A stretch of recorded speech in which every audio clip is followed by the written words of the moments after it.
Real analysis or introduction to real analysis. So దీంట్లో మనకి standard theorems అయితే ఉన్నాయన్నమాట. ఆ స్టాండర్డ్ థియరమ్స్ అనేవి కన్ఫర్మ్గా ప్రిపేర్ అవ్వాలి. ఓవరాల్గా మనకి 12 or 3 క్వశ్చన్స్ అయితే ఉంటాయి. మ్యాక్సిమం మనకి 10 క్వశ్చన్స్ అనేవి మోస్ట్ ఇంపార్టెంట్ అనమాట. సో అవేంటో కూడా క్లియర్గా చెప్తాను, ఏ విధంగా ఇస్తారనేది కూడా చెప్తాను. సో ఖచ్చితంగా ఈ వీడియోని లైక్ చేసి లాస్ట్ వరకు అయితే చూడండి. సో డెఫినెట్గా మీకు యూజ్ అయితే అవుతుంది అనమాట. సో యూనిట్ 1లో మనకి real numbers and real sequences, ఇందులో మనకి స్టాండర్డ్ థియరమ్స్ వచ్చేసి సో డెఫినెట్గా 5 మార్క్స్కి స్టాండర్డ్ థియరం అనేది 4th క్వశ్చన్ అనమాట. State and prove sandwich theorem. So డెఫినెట్గా మనకి కన్ఫర్మ్గా అయితే ఇస్తారనమాట. శాండ్విచ్ థియరం అనేది లేకుండా మనకి షార్ట్ ఆన్సర్ క్వశ్చన్స్ అనేది ఉండవు అనమాట. సో కాబట్టి 4th question state and proof sandwich theorem. మీరే స్టేట్మెంట్ రాయాలి, అలాగే మీరే ప్రూఫ్ రాయాల్సి ఉంటుంది. ఓకేనా, డెఫినెట్గా జాగ్రత్తగా ప్రిపేర్ అవ్వండి.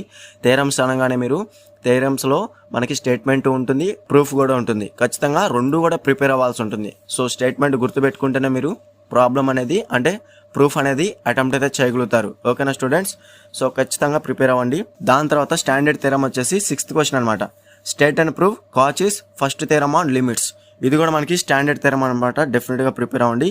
దాని తర్వాత మనకి పేపర్ అనేది ఈజీగా ఇస్తే 11th క్వశ్చన్ అనేది క్లియర్గా చూసుకోవచ్చు. State and prove Bolzano Weierstrass theorem for sequences. So మనకి రియల్ నెంబర్స్ నుంచి అడుగుతారు, అలాగే రియల్ సీక్వెన్సెస్ నుంచి కూడా కన్ఫర్మ్గా థియరం అనేది అడిగే ఛాన్స్ అయితే ఎక్కువైతే ఉంటుంది. కాబట్టి శాండ్విచ్ థియరం, అలాగే Cauchy's first theorem on limits, అలాగే 11th question state and prove Bolzano Weierstrass theorem for sequences. So ఖచ్చితంగా ప్రిపేర్ అవ్వండి. దాని తర్వాత మనకి స్టాండర్డ్ థియరం వచ్చేసి 13th question state and prove Cauchy's general principle convergence. So Cauchy's general principle convergence కూడా మనకి standard theorem అనమాట. సో ఓవరాల్గా యూనిట్ 1లోనే మనకి 4 స్టాండర్డ్ థియరమ్స్ అన్న ఉన్నాయి. Bolzano Weierstrass theorem, Cauchy's first theorem on limits, అలాగే కాచెస్ జనరల్ ప్రిన్సిపల్ ఏంటంటే మనకి లాంగ్ ఆన్సర్లో ఇస్తారు. సో శాండ్విచ్ థియరం అనేది మనకి షార్ట్ ఆన్సర్లో మెయిన్గా ఎత్తిస్తారనమాట. ఓకేనా, యూనిట్ 1 స్టాండర్డ్ థియరమ్స్ అనేవి ఖచ్చితంగా ప్రిపేర్ అవ్వండి. దాని తర్వాత యూనిట్ 2 వచ్చేసి మనకి ఇన్ఫైనైట్ సిరీస్. ఇన్ఫైనైట్ సిరీస్లో మనకి కన్ఫర్మ్గా 3 స్టాండర్డ్ థియరమ్స్ అనేవి ఉన్నాయన్నమాట. సో మీరు స్క్రోల్ చేస్తే సో ఫస్ట్ వచ్చేసి 3rd క్వశ్చన్ అనేది క్లియర్గా చూసుకోవచ్చు. State and prove Cauchy's root test. So confirm question అనమాట. సో మనకి పేపర్ అనేది ఈజీగా ఇస్తే సో 4th క్వశ్చన్ అనేది క్లియర్గా చూసుకోవచ్చు. State and prove D'Alembert's ratio test. ఈ 2 క్వశ్చన్స్లోంచే ఒక క్వశ్చన్ కన్ఫర్మ్గా తెస్తారు. అంటే 1 థియరం అనేది డెఫినెట్గా మనకి క్వశ్చన్ పేపర్లో కన్ఫర్మ్గా తెస్తారనమాట. ఖచ్చితంగా గుర్తుపెట్టుకోండి. State and prove Cauchy's root test, అలాగే state and prove D'Alembert's ratio test.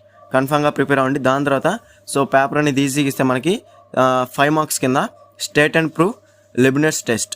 అంటే 6th క్వశ్చన్ కూడా మనకి కన్ఫర్మ్ క్వశ్చన్ అనమాట, స్టాండర్డ్ థియరం అనమాట. సో కన్ఫర్మ్గా ప్రిపేర్ అవ్వండి. చెప్పాను కదా, యూనిట్ 3లో మనకి 3 స్టాండర్డ్ థియరమ్స్ అనేవి ఉన్నాయి. ఈ 3 అయితే కన్ఫర్మ్గా ప్రిపేర్ అవ్వండి.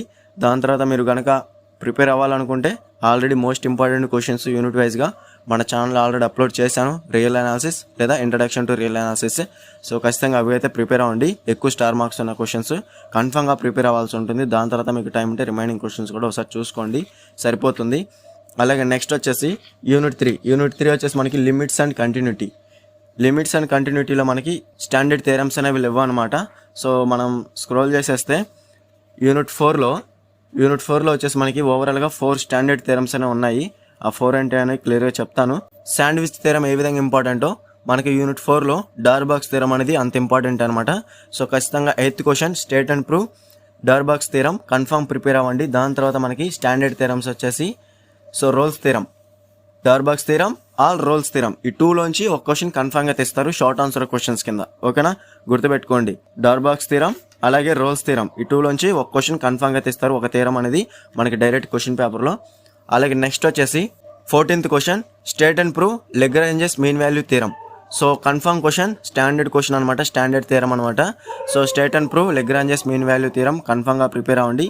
దాని తర్వాత 17th question state and prove Cauchy's mean value theorem. Paper అనేది డీప్గా అడిగితే ఈ 17th క్వశ్చన్ అనేది మనకి థియరం కింద కన్ఫర్మ్గా క్వశ్చన్ పేపర్లో ఇచ్చే ఛాన్స్ అయితే ఉంది. ఓకేనా, state and prove Cauchy's mean value theorem కన్ఫర్మ్గా ప్రిపేర్ అవ్వాల్సి ఉంటుంది. ఓకేనా స్టూడెంట్స్, ఇవి మనకి ఓవరాల్గా 4 థియరమ్స్ అనమాట యూనిట్ 4లో.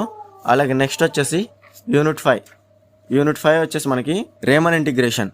రేమన్ ఇంటిగ్రేషన్లో మనకి స్టాండర్డ్ 2 క్వశ్చన్స్ అయితే ఉన్నాయన్నమాట, 2 థియరమ్స్ అనేవి. సో అవేంటో కూడా క్లియర్గా చెప్తాను. సో మనం స్క్రోల్ చేస్తే 12th question state and prove fundamental theorem of integral calculus. Fundamental theorem of integral calculus అనేది మనకి స్టాండర్డ్ థియరం అనమాట, కన్ఫర్మ్గా ప్రిపేర్ అవ్వాల్సి ఉంటుంది. దాని తర్వాత మనకి ఇంకొక థీరం వచ్చేసి 16th క్వశ్చన్ అనేది క్లియర్గా చూసుకోవచ్చు. State and prove first mean value theorem of integral calculus. So first mean value theorem of integral calculus, అలాగే fundamental theorem of integral calculus. So long answer క్వశ్చన్స్లో థీరమ్స్ కింద ఈ 2 క్వశ్చన్స్ లోంచి ఒక థీరం అనేది కన్ఫర్మ్ గా తెస్తారనమాట. కాబట్టి గుర్తుపెట్టుకోండి, డెఫినెట్ గా ఈ 2 స్టాండర్డ్ థీరమ్స్ అనేవి కన్ఫర్మ్ గా ప్రిపేర్ అవ్వండి. 12th క్వశ్చన్, 16th క్వశ్చన్ అనేది. ఓకేనా? మీకు గనుక టైం ఉంటే రిమైనింగ్ క్వశ్చన్స్ ఏవైతే హైలైట్ చేశానో ఎక్కువ స్టార్ మార్క్స్ ఉన్న క్వశ్చన్స్ అనేవి కన్ఫర్మ్ గా ప్రిపేర్ అవ్వండి. రిపీటెడ్గా ఇచ్చిన క్వశ్చన్స్ అన్ని కూడా లిస్ట్ అవుట్ అయితే చేశాను, కన్ఫర్మ్ గా ప్రిపేర్ అవ్వండి. సో కాబట్టి ఫుల్ మార్క్స్ అనేవి ఈజీగా అయితే గెయిన్ చేసుకోవచ్చు. ఈ క్వశ్చన్స్ అన్నిటికి కూడా ఆన్సర్స్ కావాలనుకుంటే మన దగ్గర ఫుల్ పీడిఎఫ్ మెటీరియల్ అనేది అవైలబుల్ గా ఉంది. కావాల్సిన డిస్క్రిప్షన్ లో టెలిగ్రామ్ ఐడి అయితే ఇచ్చిన, అక్కడ నుంచి మీరు డైరెక్ట్ గా కాంటాక్ట్ చేసి ఫుల్ పీడిఎఫ్ మెటీరియల్ అనేది ఈజీగా అయితే బై అయితే చేసుకోవచ్చు. లో కాస్ట్ లో అయితే మీకు సెండ్ అయితే చేస్తాను అనమాట.